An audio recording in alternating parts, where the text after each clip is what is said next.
आज आपके लिए लाए हैं एक और शिक्षाप्रद कहानी, अपाहिज तोता और दुष्ट हाथी की कहानी। बहुत समय पहले की बात है। एक हरा भरा जंगल था जहाँ पेड़ों की शाखाएं सूरज की किरणों को चूमती थी और हवा में फूलों की खुशबू तैरती थी। उसी जंगल में एक तेज, बुद्धिमान और हंसमुख तोता रहता था। नाम था चिरकुट। चिरकुट न सिर्फ उड़ने में माहिर था, बल्कि जंगल के कोने कोने से परिचित था। सभी जानवर उसकी बुद्धिमानी के कायल थे। पर एक दिन उसकी किस्मत ने करवट ली। एक शिकारी ने जाल बिछाया और चिरकुट उसमें फंस गया। बड़ी मुश्किल से वह बच तो गया, लेकिन एक पंख बुरी तरह घायल हो गया। अब वह उड़ नहीं सकता था। समय बीता। जो जानवर कभी उसके दोस्त कहलाते थे, वे धीरे धीरे उससे दूर हो गए। कोई उसकी मदद नहीं करता।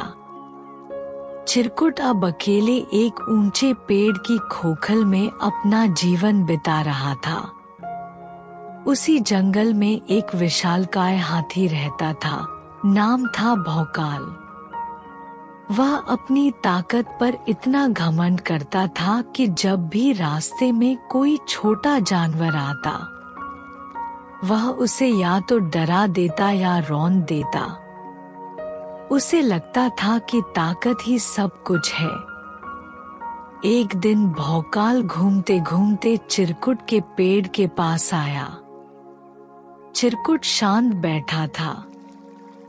भौकाल ने हंसते हुए कहा, अरे चिरकुट, अब तो तू उड़ भी नहीं सकता, किसी काम का नहीं रहा। तू तो जंगल पर बोझ बन गया है।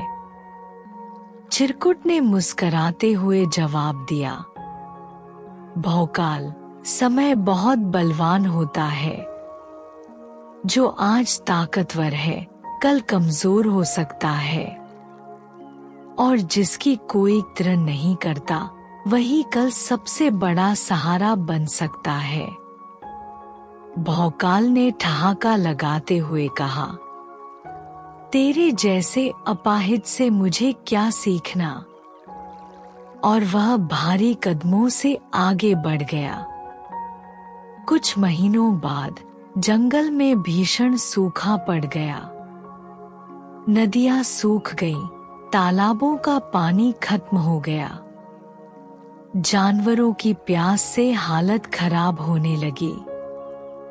भौकाल भी पानी की तलाश में भटकने लगा, लेकिन इतनी दूर तक उसे कहीं भी पानी नहीं मिला। एक दिन वह थका हारा, प्यासा और निराश होकर चिरकुट के पास पहुंचा। अब उसका अहंकार टूट चुका था। उसने धीमे स्वर में कहा, चिरकुट, मुझे माफ कर दो। तुमने सही कहा था।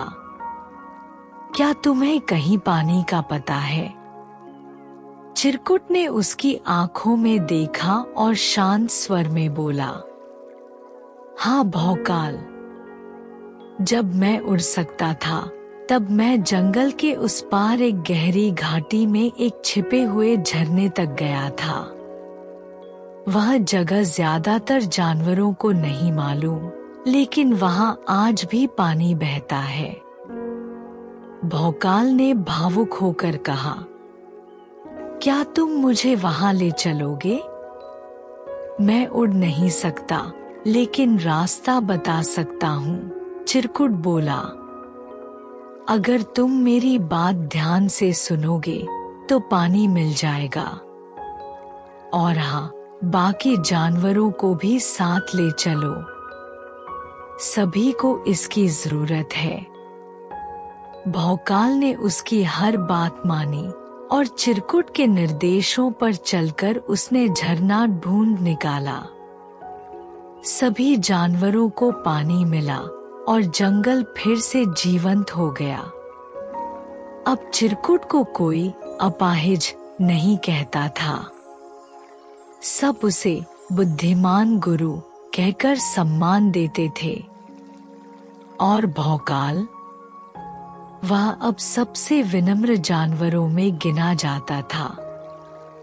कहानी की सीख: ताकत क्षणिक होती है, लेकिन बुद्धि और अनुभव सच्चे समय पर सबसे बड़ा सहारा बनते हैं।